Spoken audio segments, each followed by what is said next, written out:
Welcome back to Life Groups Week 11. I know that it says on your notes Week 12, but some Life Groups continued on even through the break, so this will actually be your 11th week of Life Groups. So excited to be back with you right now. In any case, what we're focusing on this week is Daniel safe in the lion's den.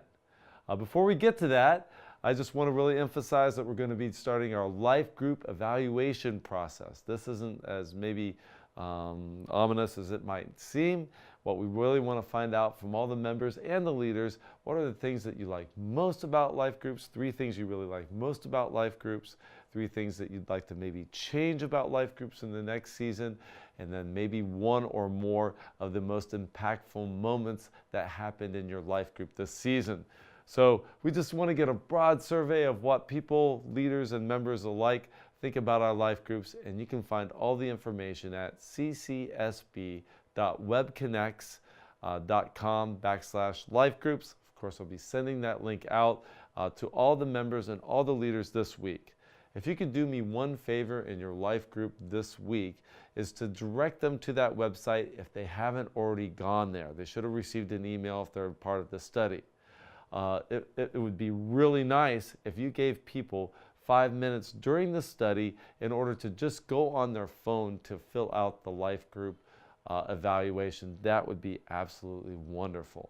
If you need paper copies, I'll be sending out the PDF version of that so that you can print those copies off.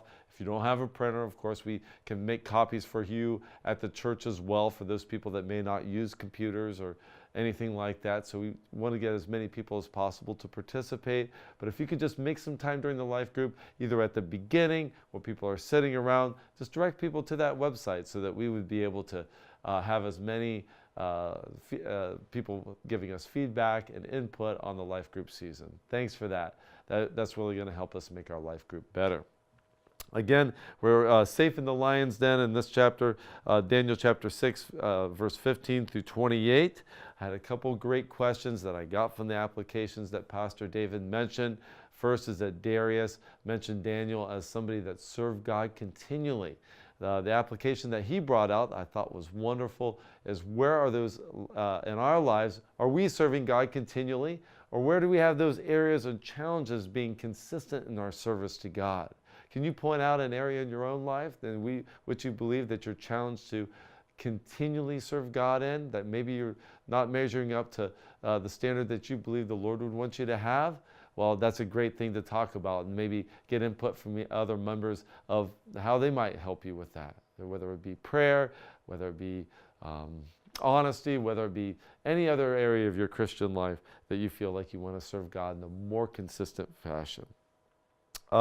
Second one is that Daniel had a more peaceful night in the lion's den than King Darius had in his kingly bed. I think this is a wonderful point that Pastor David made, and the main idea behind it is God can give you peace in your life amidst the storm if He is there with you.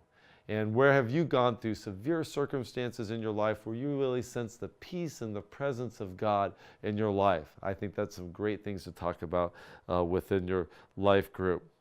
Third and most obvious thing is that this deliverance of Daniel from the lion's den obviously gave an incredible testimony to the glory of God. And just think about how situations in your life, maybe meant for your adversities, actually have been reason to give God glory and shown the light of Jesus all around you. I'm sure you can share some stories about that and get your life groups to really participate in you. Another point that Pastor David made was regarding the men and the families of the people that tried to betray Daniel, and how the snare meant for Daniel actually became their own snare. And where have you seen that happen within your life? The traps that the enemy laid have actually been the traps that have ensnared them. Kind of thinking about that, again, focusing on how God delivers us in an amazing way, and what the enemy would use against us, God will not allow it to prosper. So it's wonderful. I thought it was also great, just as a summary point, if you look at the book of Daniel, it follows these patterns Pastor David pulled out. God's people stand firm in their conviction. Second of all, God honors people in the midst of their courage. Third, the testimony of God's work makes the ungodly see and tells of the greatness of God. Isn't this an incredible pattern that we can follow in our life? We want to stand firm in our convictions. We rely on God to give us courage in the midst of those convictions in the middle of the storm. And then we watch God deliver us and give us an incredible testimony. What a pattern we can follow in our life. Wherever you've seen these things come to pass in your own life and following the pattern in the book of Daniel. Well, there's that application and many more within the questions. And of course, we'll send out the notes from Pastor David. But I want you to have a great life group this week. But please remember to help people fill out those evaluations in the next week and help us get the input and the feedback that we need.